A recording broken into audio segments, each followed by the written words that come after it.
It's Cinemassacre's Monster Madness.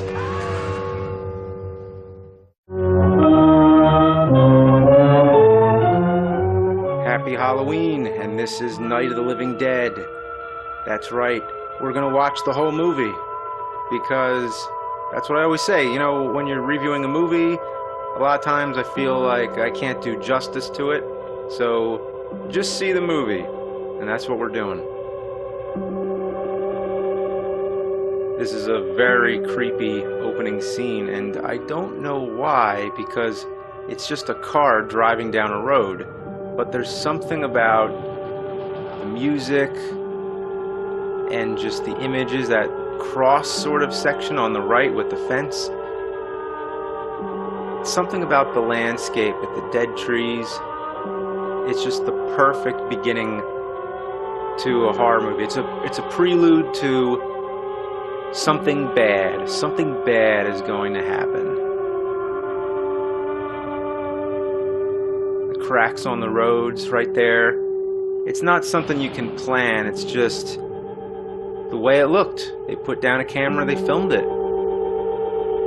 This was filmed over the year of 1967 and released in October of 1968. And that would make this roughly the 45-year anniversary. And here they are going up the hill, very ominous, with the sign with the bullet holes in it. I equate this to going up on a roller coaster. You know what's coming up. You're about to go down, and the thrills are going to start from here. Now, of course, this is one of the most important public domain films of all time. I'm going to talk a little more about that later, about why it's public domain and what it means for the film. But right now I want to talk about the cemetery. This is Evans City Cemetery in Pennsylvania. I've been there before. It looks a lot different now. A lot of the trees are gone. And one of the reasons, I think I'm going to get off track again. I should be talking about these people.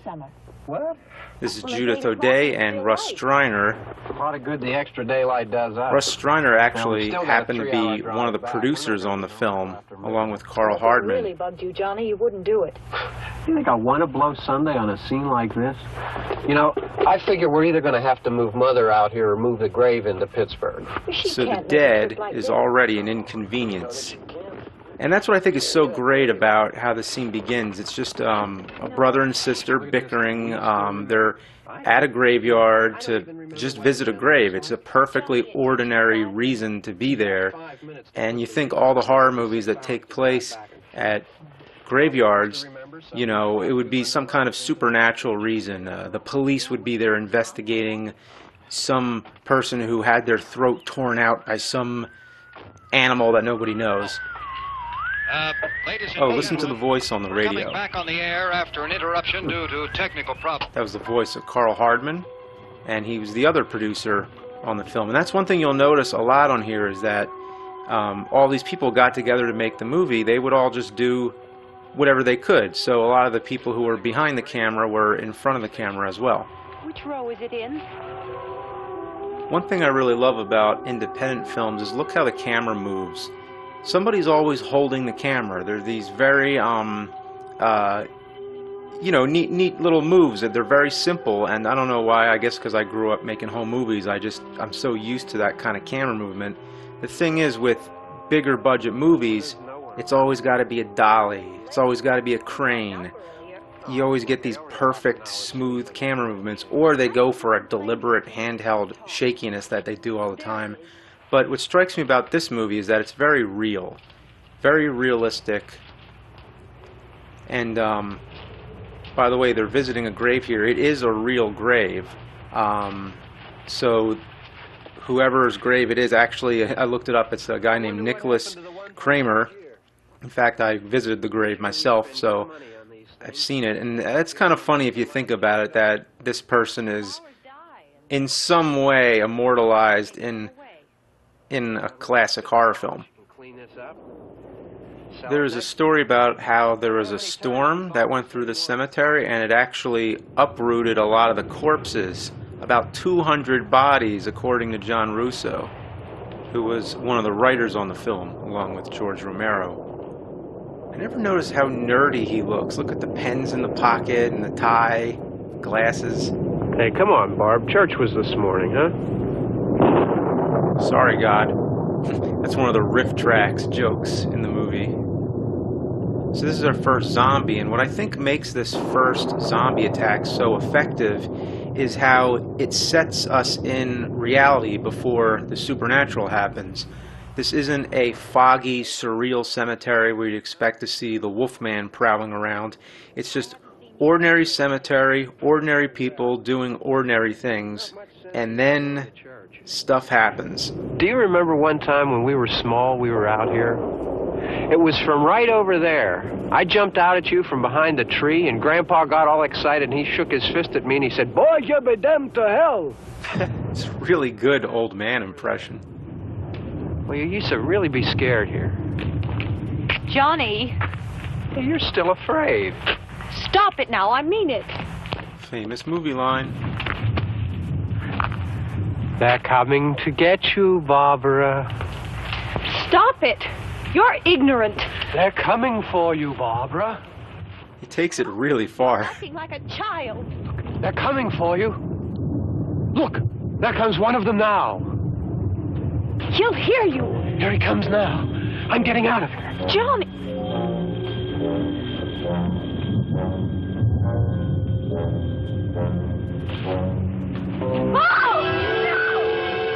There's a lot of great dark humor going on here. Just the fact that what luck that it just turned out that that guy actually is coming to get her, and how they don't have any explanation, you know, what is going on here. They don't have time. It's too urgent for anyone to, you know, stand around and say, "Oh, what is this? Is this a, you know, a zombie or what?" If this was a monster movie in the 50s, there'd be an entire scene of scientists gathered around talking about what happened and explaining what the monster is. Here, we don't get any explanation whatsoever. Great shot right there. Notice how the camera angles are always slanted.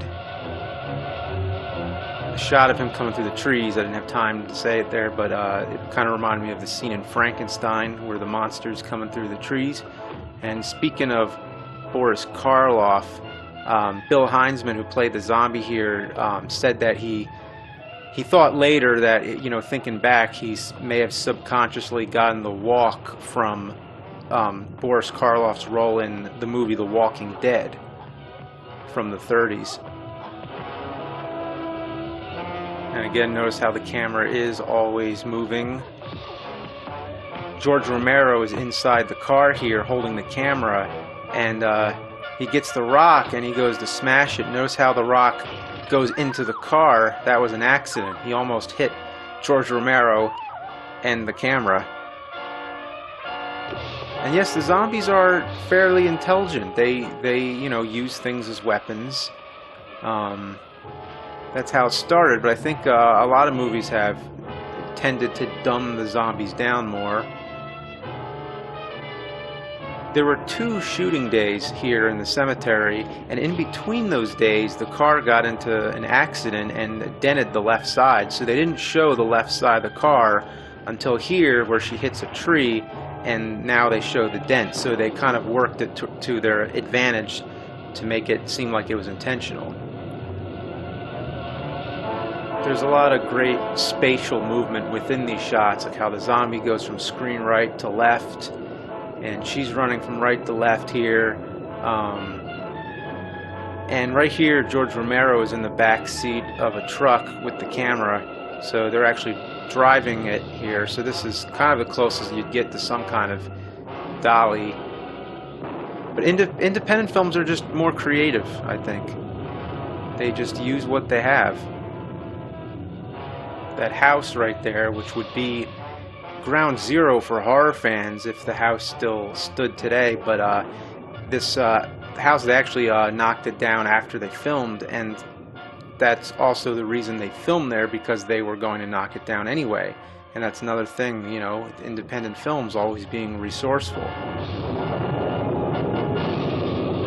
You know, she's tripping a lot here. A lot of people criticize this. Oh, by the way, notice there's a little cellar door there. That might be interesting to note later on. But, you know, this zombie's very slow moving, and you know, it just has this very hokey kind of feel to it. And I think that's one of the film's strengths, that it starts off so hokey. By the way, I love the lighting in these scenes here. I love when the light makes shapes and when the outer edges of the frame are dark. It's always, you know, a favorite of mine. But anyway, the hokiness, I think, just makes the rest of the film so much stronger, because you don't expect it to get so serious. So here we have just a woman walking around in a dark house. It's, you know, there's nothing more to it, and that's what's so great about the horror genre, is that it's a genre that can build on nothing. Horror film is all about the darkness, the negative space, just the absence of something happening, and that's where, you know, it's up to us to fill it in with our imagination. Every horror film today owes something to Night of the Living Dead. It completely changed the genre. There's something about it that's just very familiar. When you see newer horror movies, even simple things like animal heads on the wall, you'd see in movies like Evil Dead. That music. There's nothing subtle about the music. It's very old school. It has the feel of an old classic horror movie. And that's why I think Night of the Living Dead is the last of the classic horror films. Even though it was made in 1968, it's shot in black and white, mostly for economic reasons, because black and white film was a lot cheaper. But it just feels like it's a lot older than it really is. There were, of course, older movies that influenced Night of the Living Dead, like Carnival of Souls and Last Man on Earth, which both happen to be public domain as well. It was also inspired a lot by the EC comics. And there were zombie movies before it, like Plan 9 from Outer Space. You're probably wondering, why did I mention that, of all things? But look at how it's night right now. It is obviously night when it was day, you know, just before. So that's something that happens a lot in Plan 9 from Outer Space, but it, you know, people don't talk about it in Night of the Living Dead as much. There was White Zombie. There were tons of zombie movies before this, but this was the first one where the zombies eat flesh. Such a great moment. This part of the movie, it just makes you feel like it has such a nightmarish quality. Like we're inside Barbara's brain. Like we're really in her perspective. We feel her dementia. But now we're, you know, being introduced to another character named Ben, played by Dwayne Jones. And this is where we start to get some company. So now we don't feel so much like we're stuck with this one character. Now we kind of have Ben to latch on to. So the movie really changes gears. Dwayne Jones was the star of the film, and the cultural significance here can't be ignored. I'm a film buff, but you don't have to be an expert on American history to know that there was a lot of racial tension going on at the time, and Dwayne was hired for the role because he was the best actor who auditioned, and he just happened to be the first black man to star in a horror film. Dwayne said that they should have played it up more, that the black man has a history of being discriminated against and that his character would be angry. And I wish Dwayne was still around today to explain more of what kind of subtext he felt his character had. But it was George Romero who said that they shouldn't address it, that by not playing it up he felt that they were being more progressive and hip. But in more recent interviews, he said that he kind of regrets it, that they should have listened to Dwayne. But either way, intentional or not, you can analyze the film, and there is some subtext there. Which, even when I saw this as a kid, I wasn't thinking about any of that. But in the back of my head, I took notice to how uncommon it was that usually when you watch all these old horror films, especially the ones from the 30s and 40s, the black man's always the butler or some minor role. And for that reason, this movie seemed a lot more real and a lot more genuine to me. But little did I know, this marked a cultural revolution, that we saw a whole genre in the 70s called the blaxploitation genre, movies like Shaft and Dolomite. So Night of the Living Dead was at the forefront of all that. There's an interview with Dwayne on the 40th anniversary DVD, but it's an audio interview and it's very short, and he doesn't say very much other than the whole time he just talks about how he's sick of the movie, basically. I mean, how he doesn't want it interpreted like he doesn't feel appreciative of it, but he just felt that over the years so many people ask him questions about the film that he just is tired of it. And also about how he never watched any of the sequels. So it was a very sort of, I mean, I don't know how to say, I mean, I wouldn't say bitter, but it was just very like a very uninterested interview, and it didn't say anything about the film or anything, of interest really. One of the best quotes I've ever heard about this movie is, "Its flaws are budgetary, but its virtues are visionary." It has such a strong, surreal tone.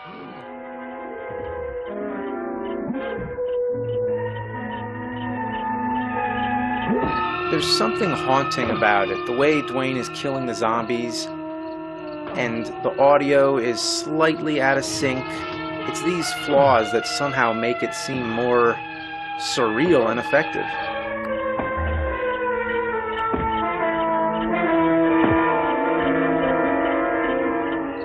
Right here, as this zombie shows up and his face is completely obscured in darkness, and then he steps into the light here. Great little moments. Really strong contrast. There's always darks and lights. They probably just lit it with whatever they could. I mean, those might be car lights right there. Who knows? It had a very low budget, $114,000, which is probably mostly film stock, that time. So that's really cheap, especially for a horror film. It was just a bunch of regular guys getting together to make a movie. Like right there, that's John Russo. That's one of the writers. And, like I said before, how the people who were behind the camera would always be in front of the camera as well. These people all had day jobs. They would work on commercials, and then when they'd have a break from the commercials, they would go and work on the film a little bit. So they were going back and forth between this movie and their day jobs a lot.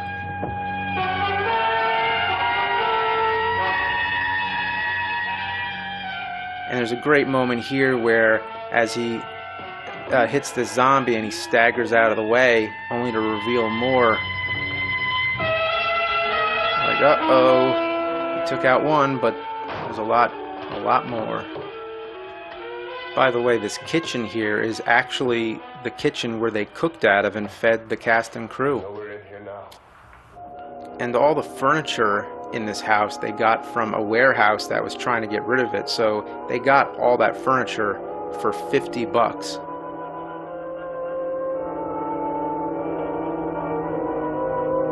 Don't look at it. Why not? It's kind of creepy, by the way, how that zombie's eyes were moving around.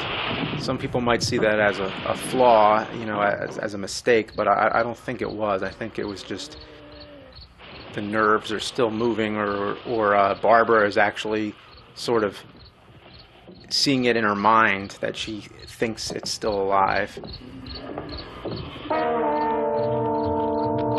The original title of the film was Night of Anubis, which is the Egyptian god for mummification and the protector of tombs. But nobody knew that except George Romero, so, you know, because everybody was confused by the title, they changed it to Night of the Flesh Eaters, but then there was another movie called The Flesh Eaters, so it was eventually changed to Night of the Living Dead. But one of the things that happened was, back in those days, for a film to be copyrighted, you had to have the copyright notice on the film somewhere, and most films would have it at the end, but they had it on the title. Now when they changed the title, they changed out the title card and forgot to put the copyright notice back in, so that's how the film slipped into the public domain, which has in some ways helped the movie because it's public domain. It's so available that you can get it on any of those bargain DVDs. So there's lots and lots of DVDs with, you know, usually with inferior quality. But I do think that the inferior picture quality kind of helps the mood of the film because it makes it look a little more antique. Like what we're watching right now is very contrasty.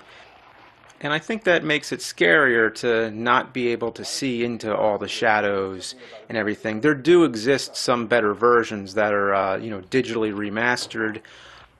But I think you need to work up to that. I think, you know, the first time I watched this movie, the best thing available was VHS. So the quality that I saw it on first is how I always imagined the movie to be. And as I see it in better quality, I start to always notice something new. So it's kind of like a new way to experience the movie. So I think it's good to start with the shittiest quality there is. Now, even with the best quality versions, there's not a whole lot they can do because the original elements to this film have been lost in a flood. So that sort of adds more to the mystique of it to me, that a lot of this film is lost in a way. This right here, you expect to see Santa Claus come out of the fireplace or something. I mean, that is definitely a shot of a fireplace. We have a very Sam Raimi-like camera movement right here. And one of the creepiest moments in the film for some reason.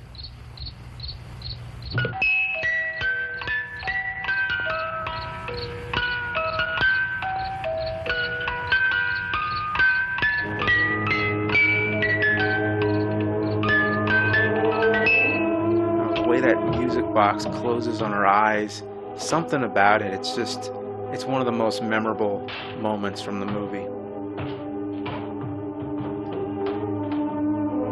This house has lumber all over the place. Very convenient. The zombies are like a natural disaster. And when he boards up the windows, it's kind of like preparing for a hurricane.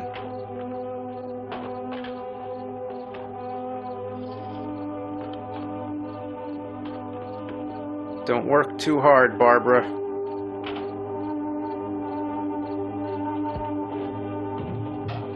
Hopefully everybody's seen the movie without me talking over the whole thing. So if you're looking for the best version of Night of the Living Dead, the one I've seen so far that I recommend is the 40th anniversary DVD. It's really great. It has 2 different commentary tracks on it with George Romero and Russ Striner, John Russo, two separate tracks, but pretty much all the people who've been involved with the movie. And there's a good documentary on it called One for the Fire. There's been colorized versions of the movie, as well as the 1990 remake, which was shot in color, directed by Tom Savini. But if you're looking for the original in black and white, then the version to avoid is the 30th anniversary edition. Oh boy, I need more time to talk about that. Okay, alright, just give me a minute to compose myself. Cinemassacre's Monster Madness will return after these messages. Hey kids, strap yourself in for some action-packed racing. It's big rigs. 18 wheels of thunder, and we got trucks. Yeah, trucks. Big rigs. Off-road traction. More power for non-stop driving action. Big rigs. Over-the-road racing. Above the road, under the road. Who knows? Big rigs. Never lose a race again. You're always winner. With big rigs. Engines equipped with quantum phasing molecular mechanics to pass through solid objects so as not to interrupt the racing experience. Nothing stands in your way when you're big rigs. Rear spinning tires with warp drive velocity for interdimensional exploring. Leave the game behind and exceed the boundaries of existence. Big motherfucking rigs. Driving around in fucking trucks. Big motherfucking rigs. Big rigs. Don't go in the house if you value your sanity. Don't go in the house if you believe in evil. Don't go in the house because the people who live there aren't people anymore. Don't go in the house, but if you do, don't say we didn't warn you. Don't go in the house. Rated R. And now, back to Cinemassacre's Monster Madness. Okay, so... Yeah, this room looks pretty secure. Alright, well there's been many re-edits of Night of the Living Dead. I mean, it's pretty easy to find the original, but there's been certain, like, spoof versions. Like, of course, there's the Riff Tracks commentary, which is real funny.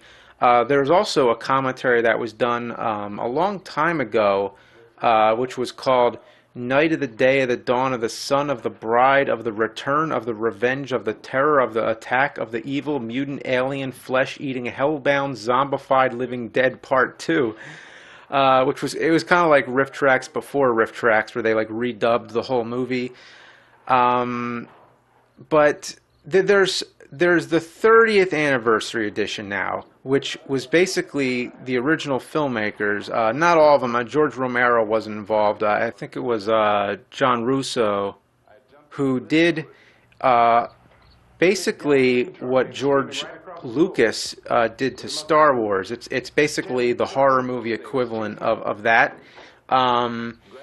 And they added new scenes in the movie. I think one of the reasons they did it was to try and get the copyright back on the film, like to make a new film out of it. They could copyright that, which worked for that. And it's really a shame how all these guys who made this movie didn't see a dime out of it.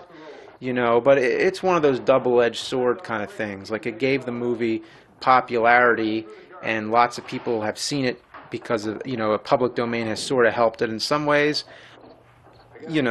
With independent filmmaking, you gotta kind of do something for free first before you get noticed. You get noticed, and then, you learn from your mistakes and you move on. But anyway, the 30th anniversary edition, I think, was an interesting idea. I think it was a very interesting idea to go back and add scenes into a movie that had already been shot. For example, they get Bill Heinzman back in the role of the original zombie 30 years later, and they show how he escapes from his coffin. So I think it's real creative what they've done. There's shots, added shots of more zombies walking around, and they did the best they could to make it match with the film. But what went wrong was actually two things, which stemmed from one person. One is the music. They took out all this great music. They somehow dubbed over it with this horrible music I can't even describe. And the composer of that music also plays a part in the film as a priest. And these scenes of this priest go on and on and on and on, and it's terrible. I mean, it's just like, what were they thinking? Like, it was so bad. I need to get back to the film. Okay, anyway, this scene here, this is where Ben is Oh, that 30th anniversary edition. I can't get it out of my head now. Bugs. Fuck. We were riding in the cemetery. Okay, so I missed Ben's story, but Ben was talking about how he got to the house and everything that happened before, which is actually in a comic from Avatar, which is called Night of the Living Dead: The Beginning, which elaborates more on that story. Now Barbara's telling her story. And he said, "Can I have some candy, Barbara?" Like the story about the candy, like, yeah, he kind of said something like that, but it's not consistent, which is fine. I mean, people don't always remember things accurate, so I think it makes sense. It's hot in here. Hot. I don't know what's the point of the jacket there or whatever, but and he said, both of their stories kind of contradict a little bit. Like when Ben is talking about like the zombies running after the truck and that the truck was on fire, usually the zombies are running away from the fire. Like, so certain things aren't correct with the zombie lore or whatever, but the characters' stories are a little fuzzy, and that makes it kind of interesting. And Johnny kept teasing me and saying, "He's coming to get you, Barbara." If there's any scene where, you know, Barbara gets annoying, this is it. Like now, if you were sick of Barbara, like now you're really sick of her. Why don't you just keep calm? And I said, "Goody." Like she didn't say good evening. And He grabbed me, and he ripped at me. Shut the fuck up! Yeah, it's like now you're just like, shut up. We have to wait for Johnny. He's dead. We better go out and get him. He's dead. My brother is not dead. And this is the moment. Oh, where the audience cheer. I mean, I think anybody who just, you know, I mean, the reason he hit her here was so that they had a reason to like get her out of the movie for a bit. Like they kind of needed her character to be set aside. But Dwayne, I mean, he felt very uncomfortable about this because, like we said, you know, there was a lot of racial tension going on at the time, and for him to be a black man hitting a white woman on screen at that time, he felt like, you know, he's the one who people are gonna like, you know, give him some serious shit for. So, but I think I don't know how well the scene went, but I think that anybody who sees it today, it's kind of a funny moment in the film. We always have the radio telling us what's going on. So a lot of the movie is exposition, that we have the characters telling their stories, we have the radio telling us things. Right here, look at this shot. This is a great shot with the boards in the front. All these different like geometrics going on. We have the doorway, the vertical lines, and then we have the slanted, you know, lines with the boards, and how Ben is leaning in with that angle. So it's just these great little moments with really cool composition like this. They are ordinary-looking people. Some say they appear to be in a kind of trance. This movie is all about the fear of what's outside. And in most of these classic horror movies, it's always a fear of what's inside the house. You know, like in Dracula, don't go to the castle, don't go to the house. You know, what kind of scary stuff might be going on inside that house. But here, the movie is all about the opposite. The soundtrack really makes this scene. It was a clever idea to have the radio broadcast playing over this. I mean, think about how boring it would have been if Ben just sat by the radio and listened to it. But no, he's doing stuff while we're hearing the radio. And the music here, even though it's stock music, it's so good. I would love to know where all these music cues came from. I know it came from a library called Capitol High Q, and I would love to know who owns that music today, and where could you get all those cues? I mean, if it was old stock music that they sold at the time, like, who has it now, and where could you get that music? And here we go, scaring the zombies with the fire. It all started with Frankenstein. Fire bad. Ladies and gentlemen, we've just received word that What is that, a table up on the window there? Ben is as resourceful as the filmmakers themselves. Scheduled to convene within the hour. Members of the presidential cabinet will be joined by officials of the FBI and joint teams behind closed doors. The White House spokesman. The house is all boarded up pretty good. There will be an official announcement as soon as possible following that meeting. This is the latest dispatch just received. He's a pro at this. With her out of the picture, sure helps. Washington, D.C. now tells us that the emergency presidential If it was conference just him, I think he'd have a better chance at survival. But he's always got to deal with others. Oh, but she's back.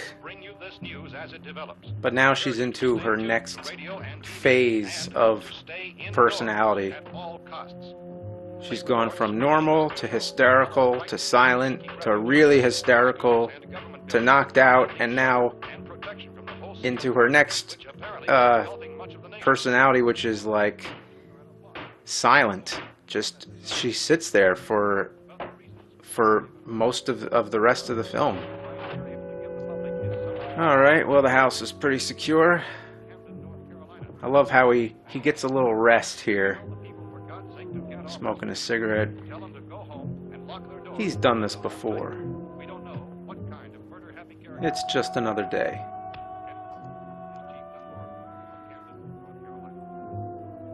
Yeah, I feel like it's that part in the commentary where it's probably my break too, to just sit back. There's not a whole lot to say about this. He's going to get the gun now, you could tell that.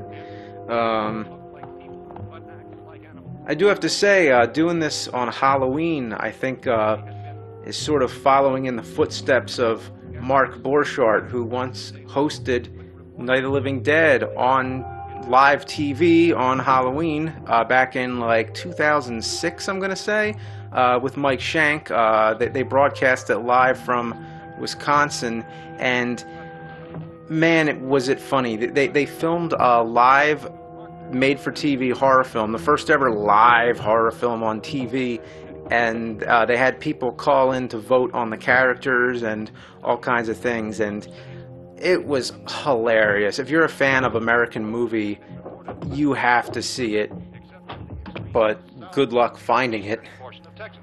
Oh, and aren't you nice? You're going to give me some shoes now. By the way, that window back there, he didn't do a good job boarding up that window. Actually, on one of the commentary tracks on the 40th anniversary DVD, they said that the house was on some kind of slope, so actually that window to them made sense because the zombies wouldn't be able to reach that window. But for any casual viewer just watching the movie, I mean, it just seems like he missed a spot. Look, I don't know if you're hearing me, but I'm going upstairs now. If anything should try to break in here, I can hear it from up there. I'll be down to take care of it. We repeat, this radio station. Everything is all right for now. I'll be back to reinforce the windows and doors later. But you'll be all right for now, okay? I'm not talking to you. Okay. Go fuck yourself. Civil defense officials in Cumberland have told newsmen that murder victims show evidence of having been partially devoured by their murderers. It's shots like these that go back to the real horror movie roots of the silent era, with all the German expressionist films like Cabinet of Dr. Caligari. Just a great shot. Love those shadows. And whatever that mark is on that wall, I mean, what's going on there? The corpse here, you can see her face for a very brief moment there, was played by the young Kyra Shawn, who also plays the child in the film. The killers are eating the flesh of the people they murdered. Repeating And this again, latest bulletin. there's just the a radio month just ago telling us from what we already know, Civil defense authorities have told but men that murder for some reason it works.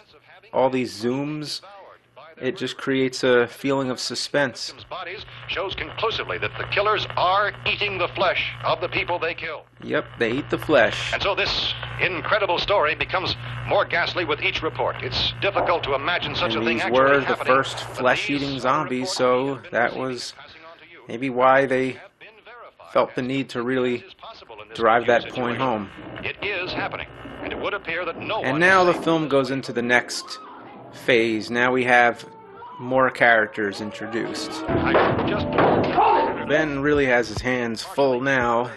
He's got this crazy woman and now a guy who he can't agree with the survival tactics. Although, well, one of them's right, I think, but we'll find out by the end of the film. That girl was screaming. You just got finished saying you couldn't hear from down there. Now you say it sounded like the place was being ripped apart. It would be nice if you get your story straight, man. All right, now you tell me. People just can't work together.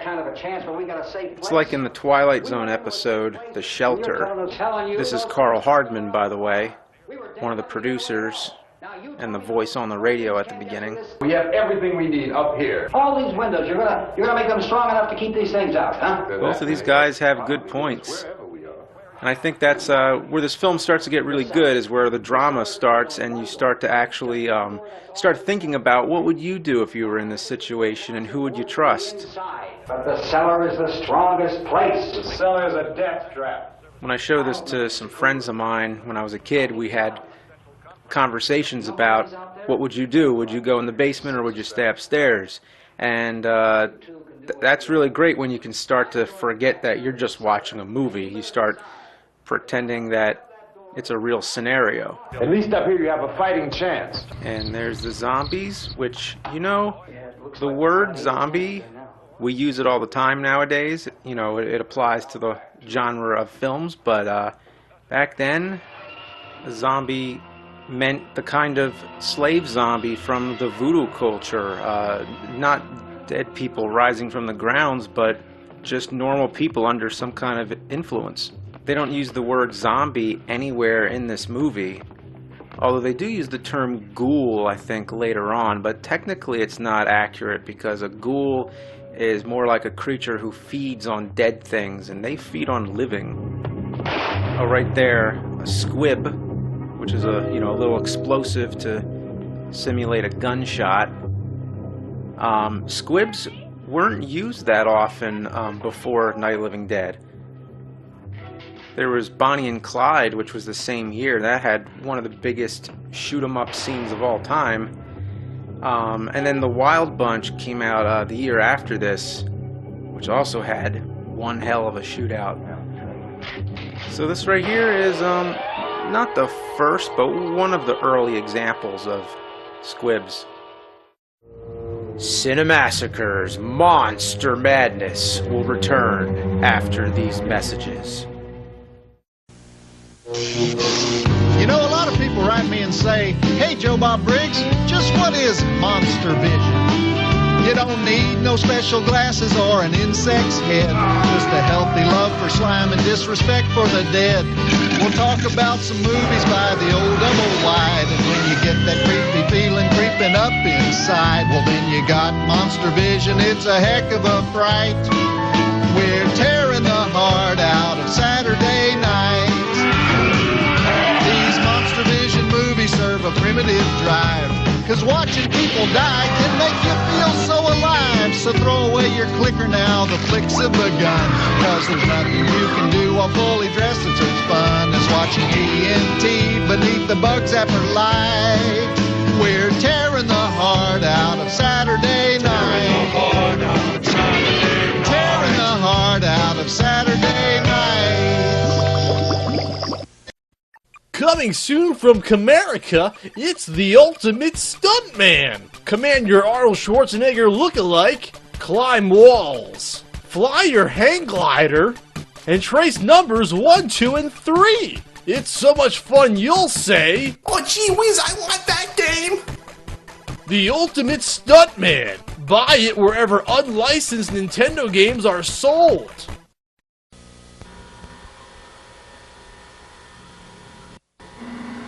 Here what appears to be a serene forest far out in the peaceful wild, away from all humanity, has now become known as a chaotic bloodbath filled with horrible animals and gruesome massacre. This is no place for these three daring hikers who dare to venture into this hellish, ferocious environment. Here they will find bitter gnawing insects that pierce their skin, flesh-eating snakes that chew you inside out, the most dangerous of all, the half-man, half-wolf-like monster that'll tear your body to shreds and spill your guts. This terrifying savage beast cannot be killed, you cannot run, you cannot hide for long. Gives a new meaning to the word wild. This is no place to be. It's a riot on the screen. It's adventure in the woods. It's a rumble in the jungle. Rumble in the Jungle, starring Michael D. Despaul, Ed Shaker, Joe Morado, directed by James Rolfe.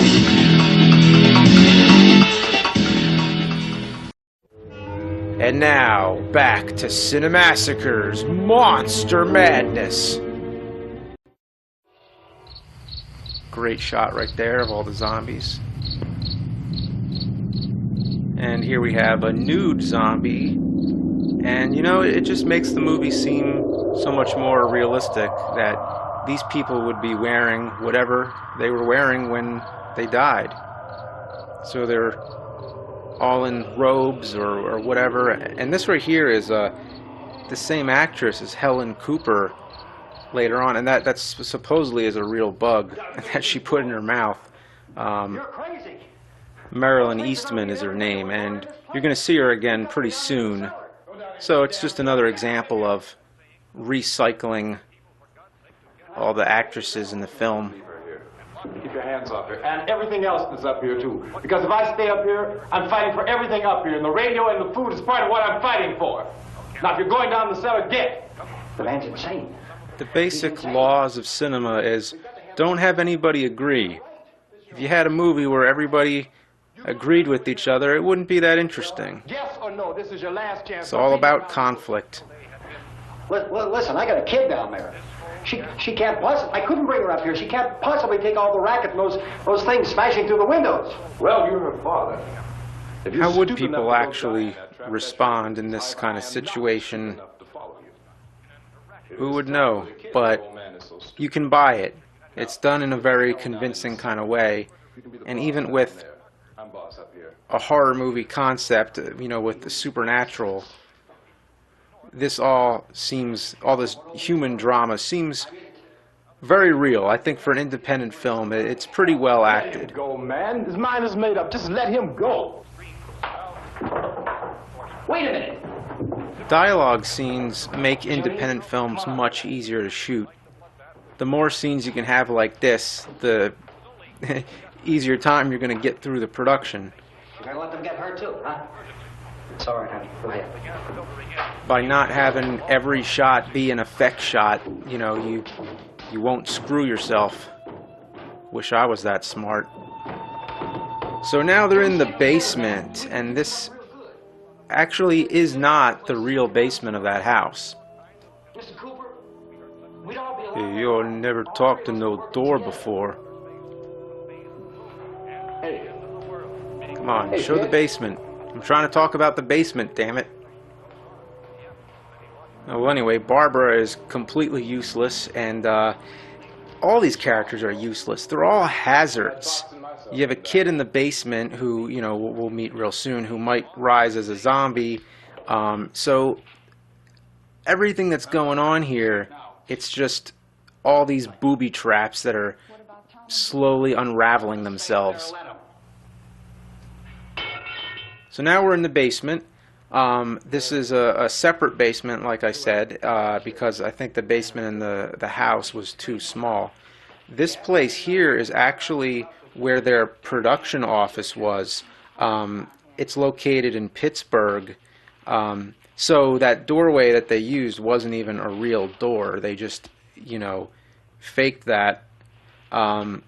So this same basement is where the original print and all the elements of the film were stored, and this basement flooded and they lost everything. Luckily we still have the film, but you know, all the elements are lost.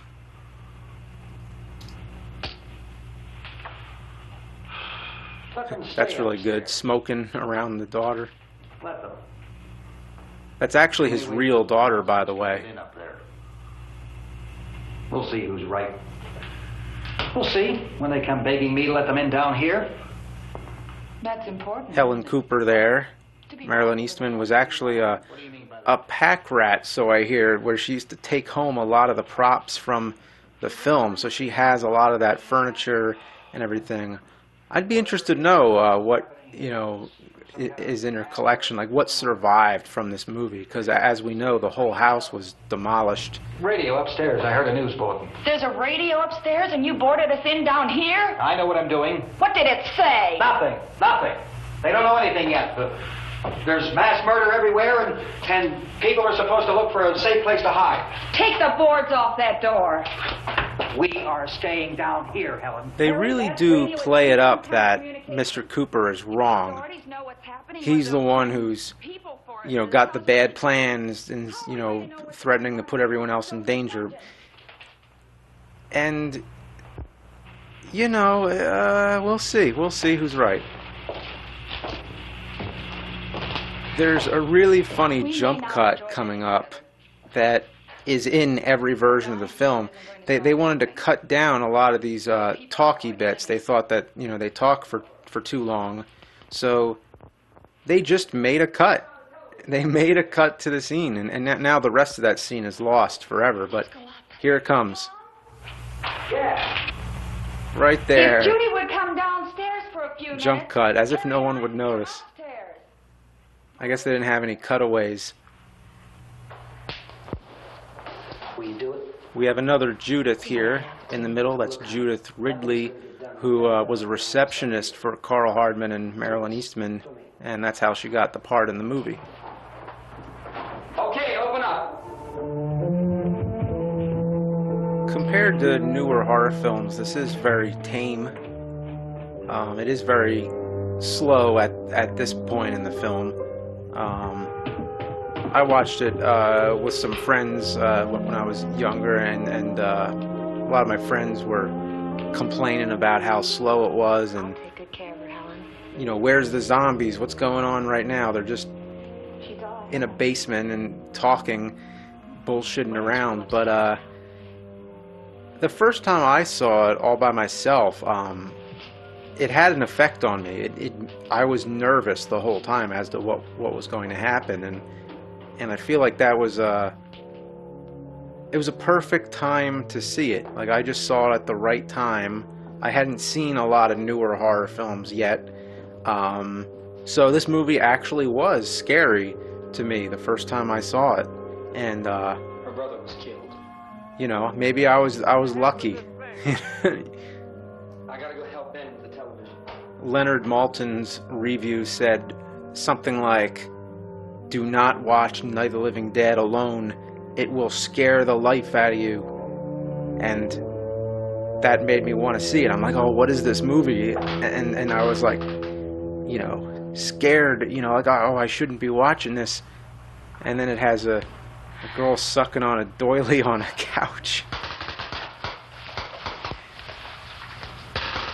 Yeah, this conversation is going to go well. Yeah, this is awkward. Also, the composition is a little awkward if you want to nitpick. You see how their eye lines aren't really matching? Helen's kind of looking screen right, and Barbara's kind of looking at the camera, well, a little off camera.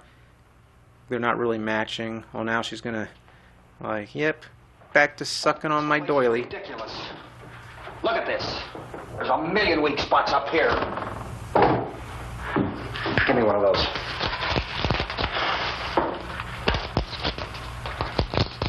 Her brother was killed. Yeah, sucks for her. And they talk about these windows. I can't see a damn thing. There could be 50 million of those things out there. That's how much good these windows are.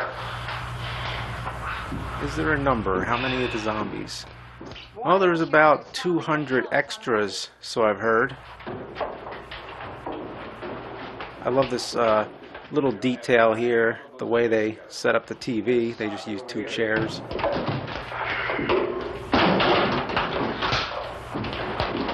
You better watch this and try to understand what's going on. She doesn't understand anything. I don't want anyone's life on my hands. Is there anything I can do to help? I don't want to hear any more from you, mister. If you stay up here, you take orders from me. And that includes leaving the girl alone. It's on, it's on. There's no sound.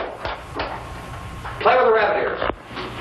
Reports, incredible as they seem, are not the results of mass hysteria. Mass hysteria. What do they think? We're imagining all this? Shut up! Shut up. It's like a sitcom now. Which is sweeping the eastern third of the nation is being committed by creatures who feast upon the flesh of their victims. So now that they're showing news broadcasts, now it feels like this whole thing it's an epidemic. It's bigger than, you know, what we're seeing. Like, it's happening all over. And this adds to more of the realism of the movie. It feels very real, like they're watching some kind of natural disaster unfold. They had been partially devoured. Good close-ups of the people here. I love the low angle right there. Interrupt to bring this to you. All right, get ready for more exposition. In a report from National Civil Defense Headquarters in Washington. It has been established that persons who have recently died have been returning to life and committing acts of murder. A widespread investigation of reports from funeral homes, morgues, and hospitals has concluded that the unburied dead are coming back to life and seeking human victims. Yep. It's hard for us here to believe what we're reporting to you, but it does seem to be a fact. I like how he adds that, how it's like, you know, this is really hard to believe. We know that. I feel like that's what somebody would have to say in this situation. Safety. Well, that situation has now changed, and we're able to report a definite course of action for you. Civil defense machinery has been organized to provide rescue. These news broadcasts do go on very long, but I never really minded it because I feel like it puts you in the character's perspective where they're watching the TV, you're watching the TV, and you start listening to it and, you know.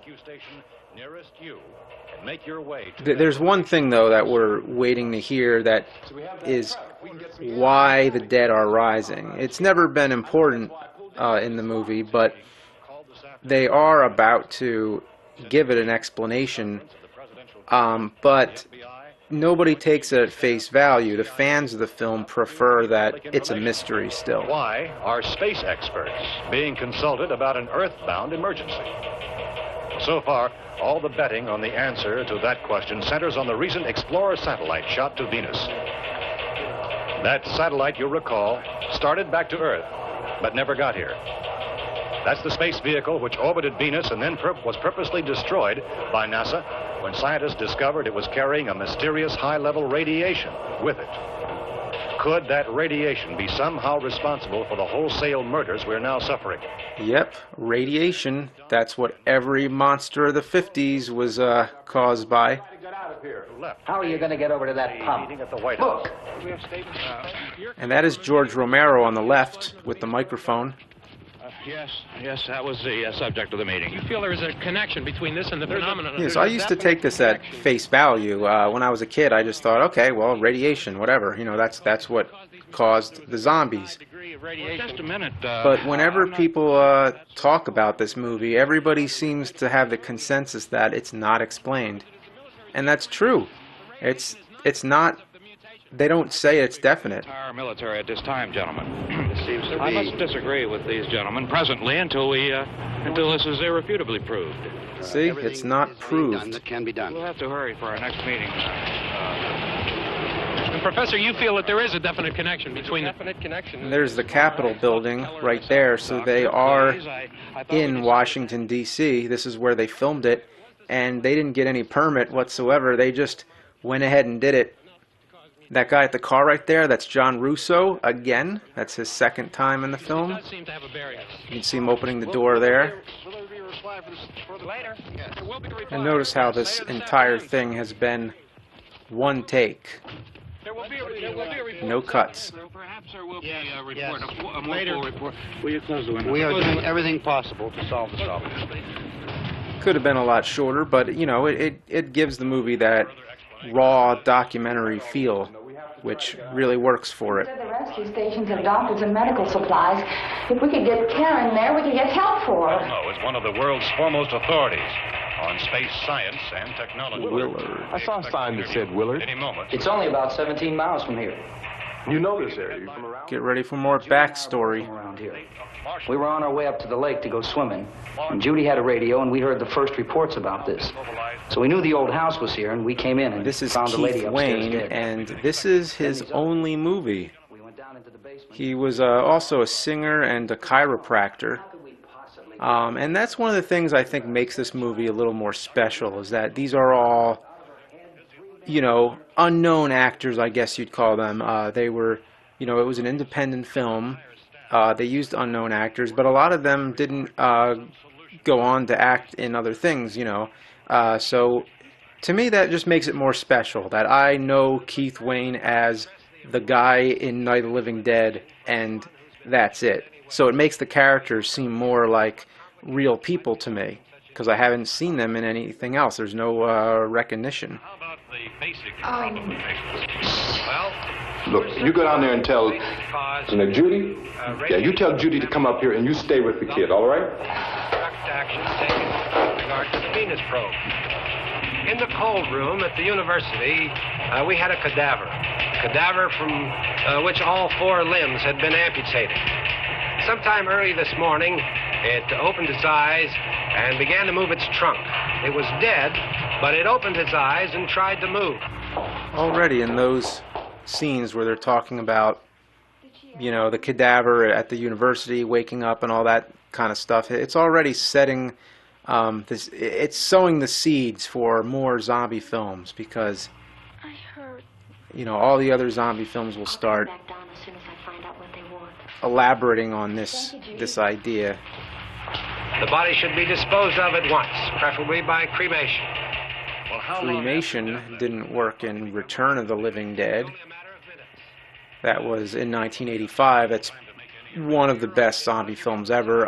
That one took the unique concept of the zombies not being able to be killed with a bullet to the head, Soak them with gasoline and burn them. or burning them, as he's saying. We'll have to forego the dubious comfort. And that movie was also based on a story by Russ Streiner. Here's a bad cut right there. That's kind of awkward. And that's only because I've been staring at the movie for so long. So, hold him up while we try to escape. Hey, there's a big can of kerosene down there. I'll see what I can find. I'll look for the bottles. There's a big key ring down there. There may be a key to the gas pump on it. I'll check. We can toss the cocktails from a window upstairs. Meantime, a couple of us can go out and try to get the gas and come back for the rest of the people. But that'll leave a door open someplace. Yeah, that's right. It better be this door. It's closer to the truck. so they are starting to work together here. Supplies behind the cellar door. While we're gone, the rest of you can hold up in there. I found some fruit jars in the cellar. And there's a key on here that's labeled for the gas pump out there. Positive outlook on how the film could turn out. They could all work together, and with some good luck, they could all make it out alive. You're it, then. You and I'll go. This could be seen as a throwback to the old dark house genre, which was an explosion of horror films in the early days, like the 20s and 30s, when every horror film was always about a bunch of strangers gathered together in an old house. After we get the gas and get back into the house. So Night of the Living Dead is very much rooted in all the horror genre and just brings everything together and makes it something fresh and new, puts its own twist on it. Many more such rescue stations. So now we have one last peaceful scene. You always have a smile for me. The calm before the storm. All the time. How many do you have done? Come on, honey, we gotta move. Tom, are you sure about the phone? The phone is dead out. All you get is a recorded message. If I could only call the folks. They're going to be so worried about us. Everything will be all right. As soon as we get to Willard, we'll call them. They might even be there. I know. This is one of those scenes you could say is very slow. It slows things down, but it's useful because you understand that these people really do care, that they really do want to get out of this alive. And now that you have this, then it makes the next scenes, it gives the following scenes more weight. I can handle that truck, and I can handle the pump. Ben doesn't know anything about that stuff. But we're safe in here. For how long, honey? We're safe now.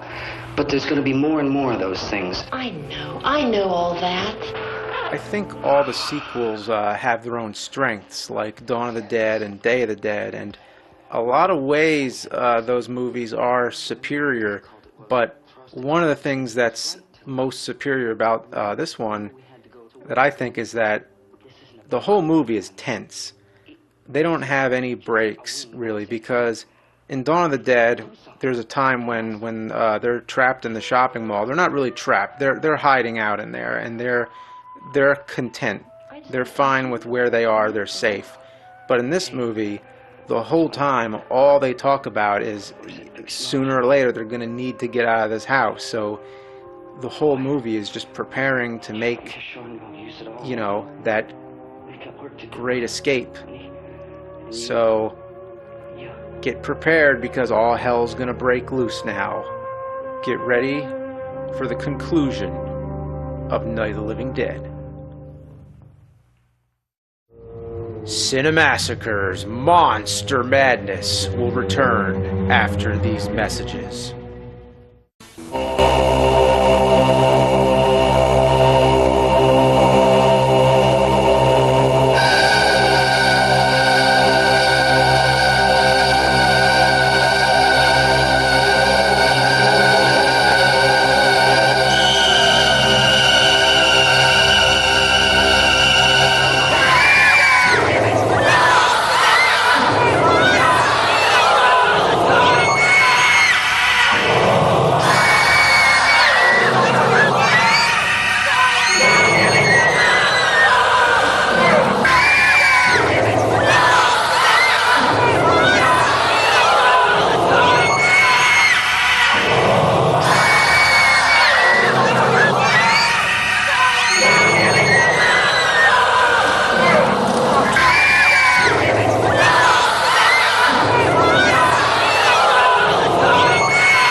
Soup's on.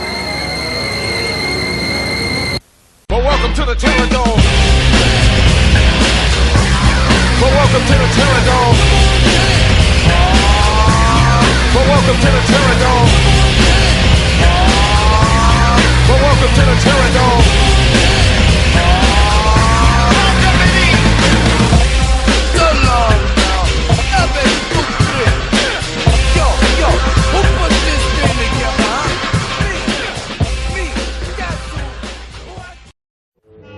And now, back to Cinemassacre's Monster Madness. Night of the Living Dead was one of the first films to be added to the National Film Registry at the Library of Congress. She's right. You have to go downstairs now, just for a little while, until we get back. So it's definitely been recognized for its important place in film history. And it came right before all the exploitation films of the 70s, when everything was popular all at once. Martial arts films were popular. So Night of the Living Dead was kind of like the early version of a grindhouse film, but is also recognized for being great art.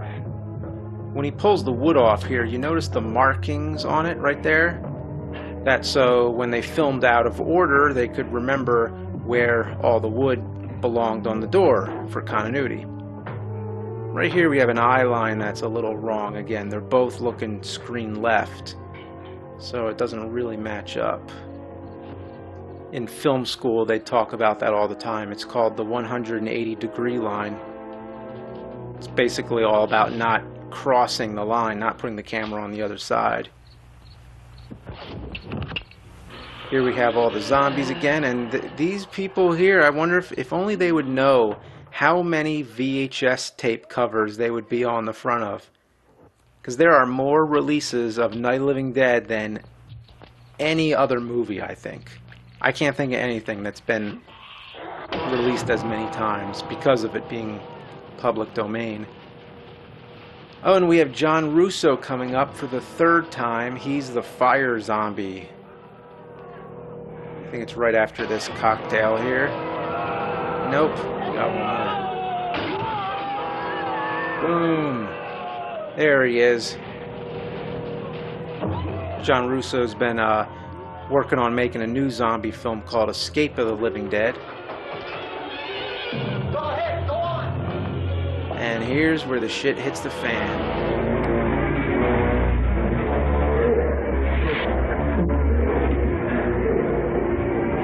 I had a film instructor who showed this scene of the movie and commented on the editing, how tightly edited all this is.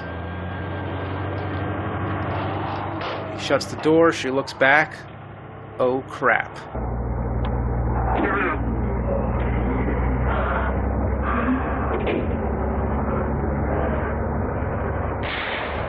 Like a lot of these zombies that you see only from the back. They all have their own walks, their own characteristics.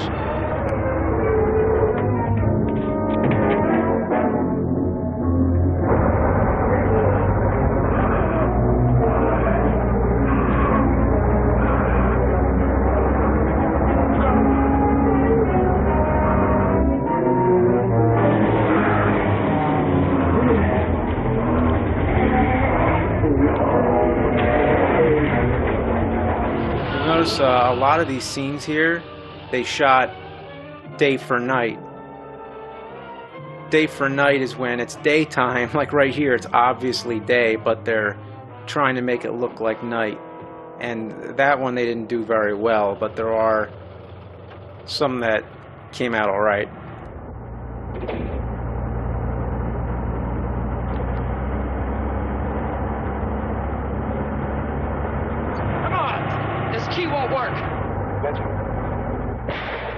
Yes, he just shot a gas pump. Oh, crap.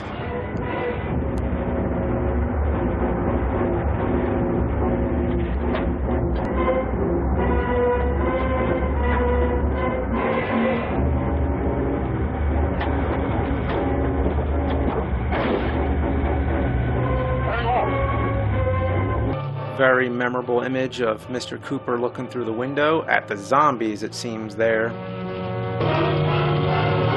get out of here. Come on, come on. My jacket's gone. Damn jacket.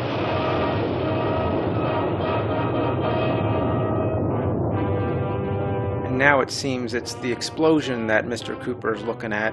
A little inconsistent, but you know, it's a memorable image nevertheless. Shirtless zombie in the middle, shirtless zombie on the right. Those two shots were actually like a panorama almost. It was the same shot. If you would put them both together, you could make a panorama out of it.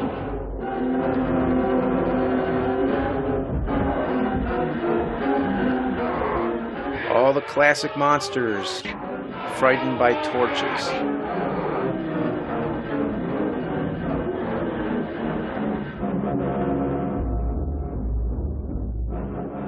Love this one here, through the trees. Certain times all you can see is the light of his torch.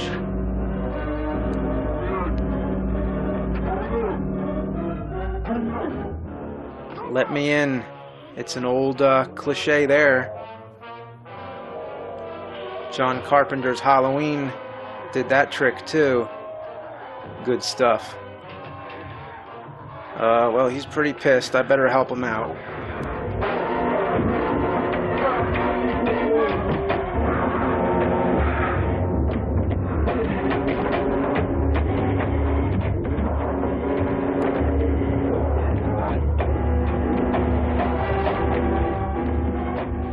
So this is one of the more senseless things that Ben does here, where he just starts punching Mr. Cooper, which makes you know, the audiences laugh and cheer because they hated the character. But, you know, what is it solving? At least he waited to... He even picks him up. He even picks him back up to punch him again. At least he waited to nail the door shut before he lost his control.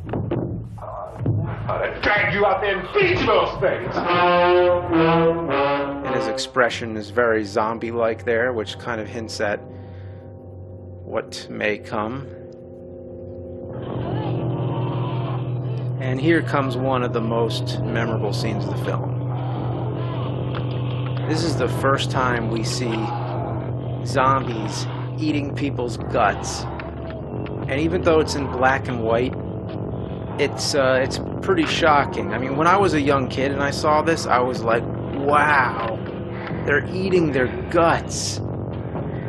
One of the things that makes this movie so special to me is that it's that middle ground horror film. It's in between the black and white films and the gory color films. So I call it a cross between a chiller and a splatter flick. All these great moments. I like the one walking by with the arm in the background.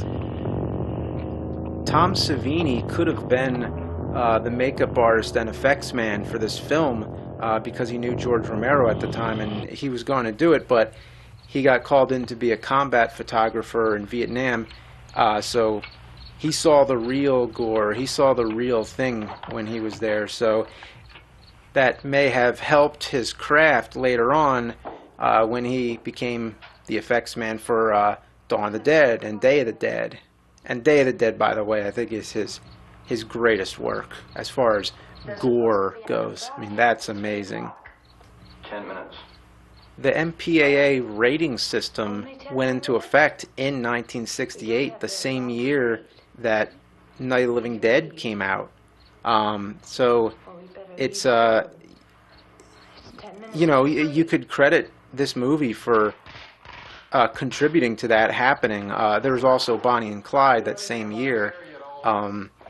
Night of the Living Dead was out before the rating system happened, so it was the last time when young people would go into a movie like this without any restrictions.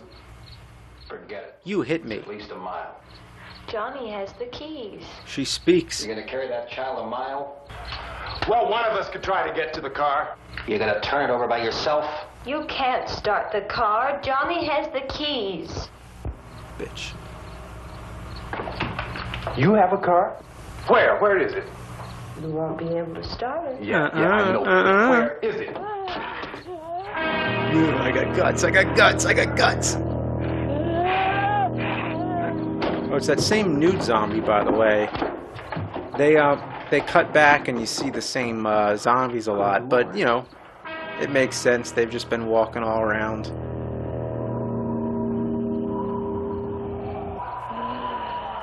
And now we come to more news broadcasts. And it may seem excessive, but there is one little thing that they tell people here is when they say that the radiation is causing people to keep coming back. So long as this situation remains, government spokesmen warn that dead bodies will continue to be transformed into the flesh-eating ghouls. And notice right when they said that, dead bodies will be, you know, continue to be transformed, the close-up was on Mr. Cooper. A very conscious editing decision, I think. A search and destroy operation against the ghouls. This one conducted by Sheriff Conan McClellan in Butler County, Pennsylvania. So now let's go to that film report. All law enforcement These parts are good. I like this. This is sort of the modern-day equivalent of the classic horror films with the villagers with torches who are coming after the monsters. Like, this is how it would happen in real life today. Just a bunch of guys with guns going to, you know, to stop the... And you kill the ghoul. The ghouls, as they call them there. I wonder if there's ever been a legitimate movie actually about a ghoul. A creature that robs graves to feed on the dead. How's everything going? Oh, things aren't going too bad. Men are taking it pretty This good. guy right here, he's the best with the bullets and everything. This is George Costanza. Well, we killed 19 of them today right in this area. Those last 3 we caught trying to claw their way into an abandoned shed. They must have thought somebody was in there. There wasn't. He's very natural. And the guy with the microphone here is, he was actually a local horror host, Chilly Billy. If I were surrounded by 6 or 8 of these things, would I stand a chance with them? Well, there's no problem. If you had a gun, shoot them in the head. That's a sure way to kill them. If you don't, get yourself a club or a torch. Beat them or burn them. They go up pretty easy. Future zombie movies wouldn't need to explain all that, but this is the first of its kind. Well, that's pretty hard to say. We don't know how many. And this line coming up here is really great. It's one that he ad-libbed himself. Are they slow moving, Chief? Yeah, they're dead. They're all messed up. They're dead. They're all messed up. Great line. Very natural. We don't really know. We know we'll be into it most of the night, probably into the early morning. We're working our way toward Willard, and we'll team up with the National Guard over there, and then we'll be able to give them. It is interesting to note that it is daytime right now. It probably should be night. I always felt that this was recorded earlier, like it wasn't live, but I don't know. It doesn't really work out if you think about it too hard. But I never thought about it my first time watching the film. And now everything goes dark. This is when, you know, now we had a little break, but now we're moving into the real finale. Alarms are down. Helen, I have to get that gun. The lighting is great. How there's just little shafts of light where you can just barely see people's faces sometimes. Very creepy.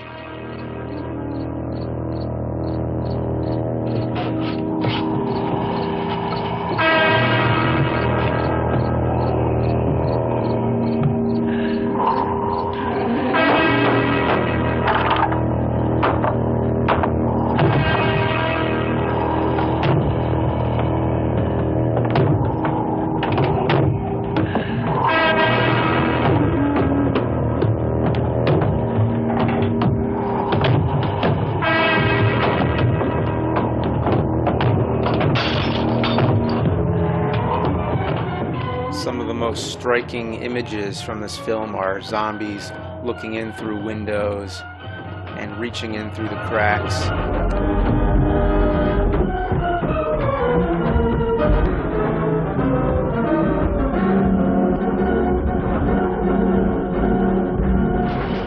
Very well edited, this whole sequence. Helen, get this cover. I love how so many areas of the frame are dark.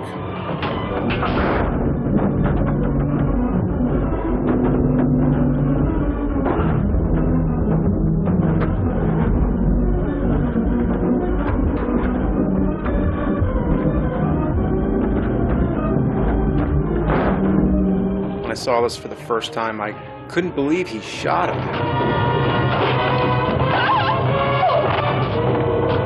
To me, it made him no more, worse than the zombies. But I guess the guy was too much trouble and had to take his life. It was worth it, I guess.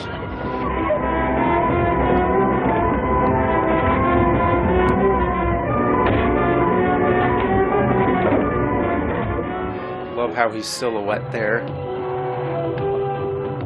He is turning into one of the ghouls. And the first time I saw this, I thought he was going to eat the daughter. I thought, oh God, that's real grotesque. A father who's going to eat his own daughter.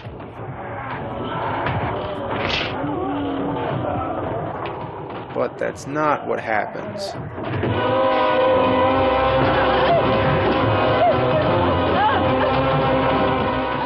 And here comes Bill Heinzman. Here he is.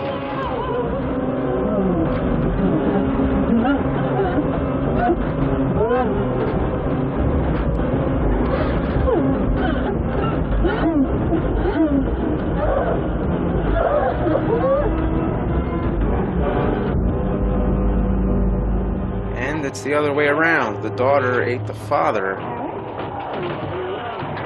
And now, going for the mother, which is even worse. So it was an even worse idea than what I thought was going to happen.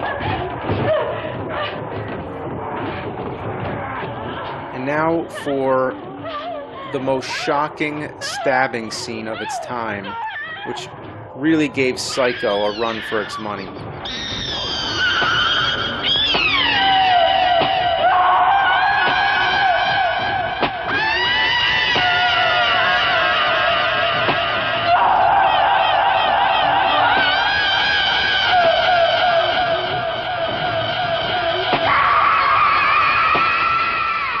The blood was chocolate syrup, which was the same thing they did on Psycho. But what a disturbing scene. I mean, we have a daughter who's stabbing her mother to death, but there's something about the whole scene that makes it so disturbing, is that it's the soundtrack with that effect they do on her scream, and all the images, and there's Johnny Rostriner is back.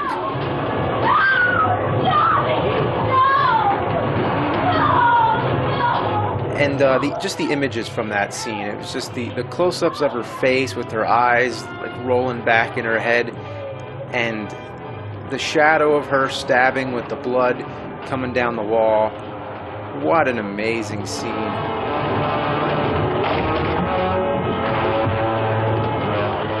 Heinzman looking very Karloff-like.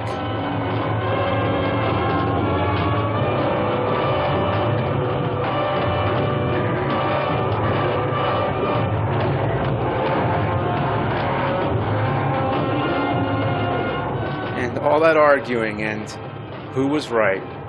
Mr. Cooper. They should have all just gone down the basement in the first place.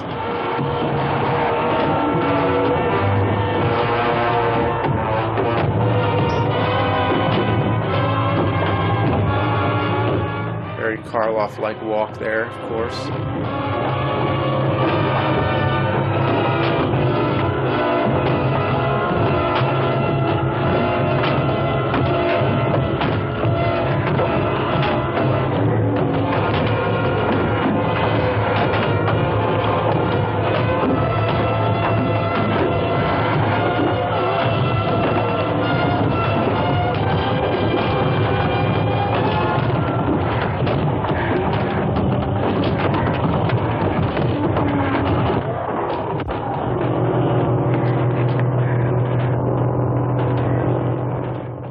Music is so good.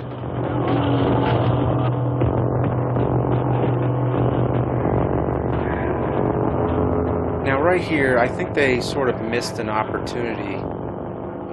Wouldn't this be a little bit scarier if he came down and he didn't see the bodies anywhere? That they had got up and were lurking in the basement somewhere. But no, they just rise and he shoots them right away. I think they could have milked the scene more, but with everything the movie's given us so far, I think we can forgive it.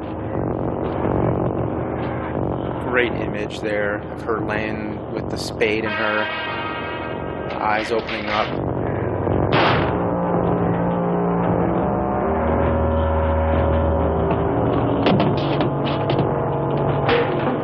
Great soundtrack that we can hear the zombies upstairs.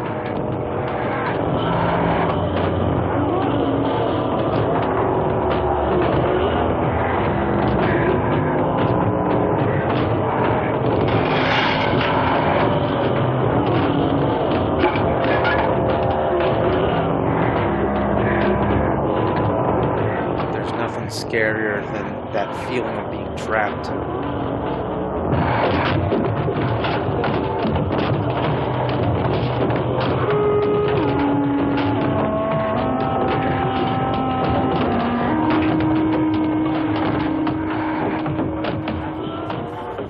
I love how the movie reached some sort of climax there, and now everything's peaceful. No matter what horrible things happen, life still goes on.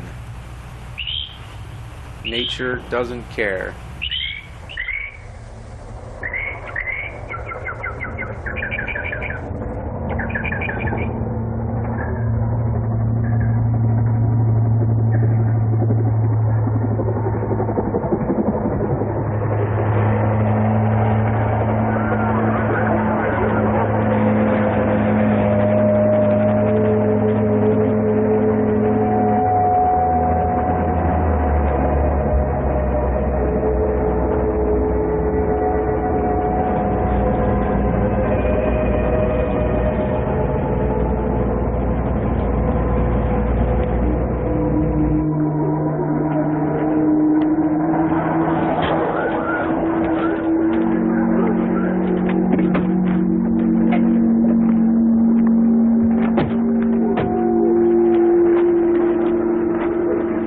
Job to do, just trying to get the job done.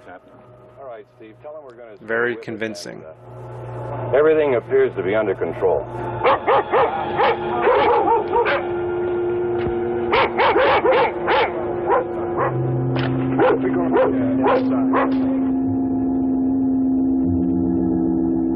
Monster movies always end with the monster being defeated. It always seems like there's a light at the end of the tunnel. But here, it's kind of... It falls somewhere in the middle. That it seems they have the situation under control, but everybody who we've seen is dead, except for Ben.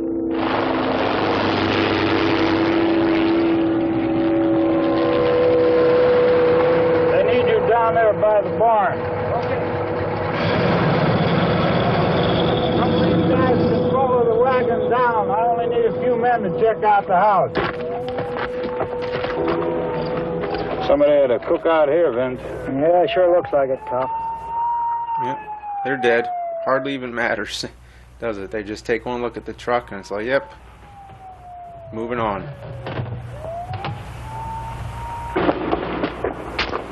Come over. A group of police in the other park. They're taking down the zombies, saving the day, but there's still something very somber about it. But on the other hand, I think they really nailed the scene in Dawn of the Dead when they're listening to music and they're sort of like partying when they're killing the zombies. So it's a very different kind of feel. Steve, you want to get out in that field and build me a bonfire? So as I've mentioned before, some people have said there is some racial subtext going on in the movie, but they weren't aware when they were making the film. They weren't trying to make a statement, but it comes off as like these are the evil rednecks and they're coming to, you know, discriminate against people they don't like. I heard a noise.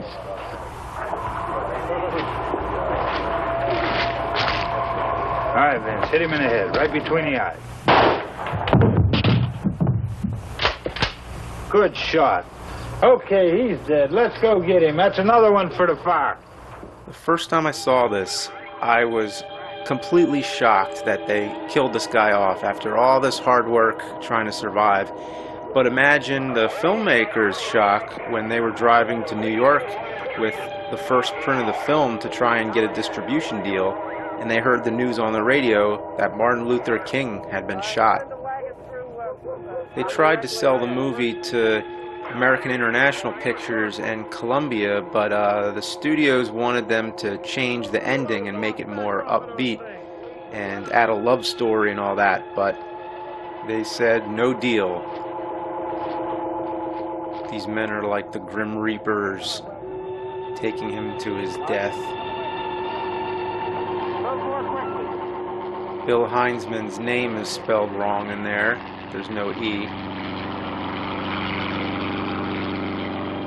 This is a very creepy sequence. All these still images work really well.